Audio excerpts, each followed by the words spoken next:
अरे का होता हो, चला निकला यार। बस 2 मिनट। तहार तो 2 मिनट कबो खत्मे ना होखे। का हल्ला कोइले रहिला जी? ओहो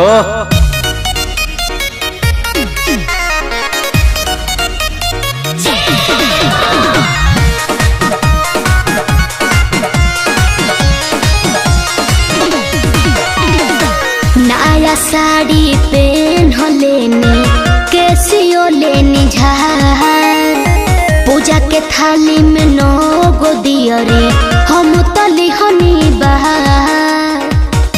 सब तैयारी हो गई बाजी। नया साड़ी पहन लेनी कैसियो लेनी झार, पूजा के थाली में 9 गो दियरी हम तली हनी बहार। तनी रुकी न लगा ली काजल, ए जी काजल, ए जी आई न रउआ के टिक दे केहू के नजर न लगी। हर घड़ी रहेल सिंगारे में लागल, ढेर मत बोली। हर घड़ी रहेल सिंगारे में लागल, होले मंदिर में आरती के घंटी बाजल। अरे एक हर मिनट। घड़ी रहेल सिंगारे में लागल, होले मंदिर में आरती के घंटी बाजल। हमेशा तोहरा वही लग रहेला। ए देखी ढेर चिल्लाई मत। हद बा यार, सही कहला पर चिल्ला तनी। तब का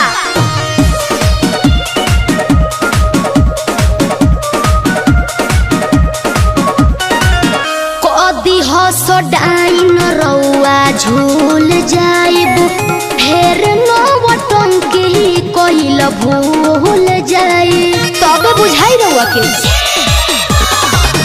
कदी हसो डाइन रउआ झूल जाइब, फेर नौटंकी कहिल भूल जाइब। दुर्गा माई के नाम ले लो धनी हो, कुछ ना होई जे उनकर कृपा बनी हो। काहे बनतनी इतना रउआ पागल, ए जी पागल। तनी 5 मिनट टाइम दी हमरा के। हर घड़ी रहेल सिंगारे में लागल, अरे कहो जी। हर घड़ी रहेल सिंगारे में लागल, होले मंदिर में आरती के घंटी बाजल। हमरा हर सुना था। घड़ी रहेल सिंगारे में लागल, होले मंदिर में आरती के घंटी बाजल। काम कइले बनी महाराज।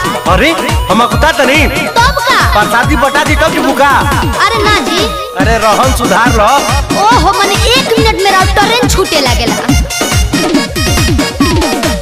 रितेश हड़बड़ाई न पूजा पाठ में, शांति से चले हमारा साथ में।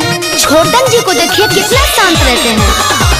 प्रकाश हड़बड़ाई न पूजा पाठ में, शांति से चले हमारा साथ में। भक्ति में भी सीरियस तू ना रहेलू, अच्छा का जरूरत पैतना में कप करेलू। रउआ कबहू न छोड़ब डाहल, ए जी डाहल। जब देखो तब खाली डांटते रहलन।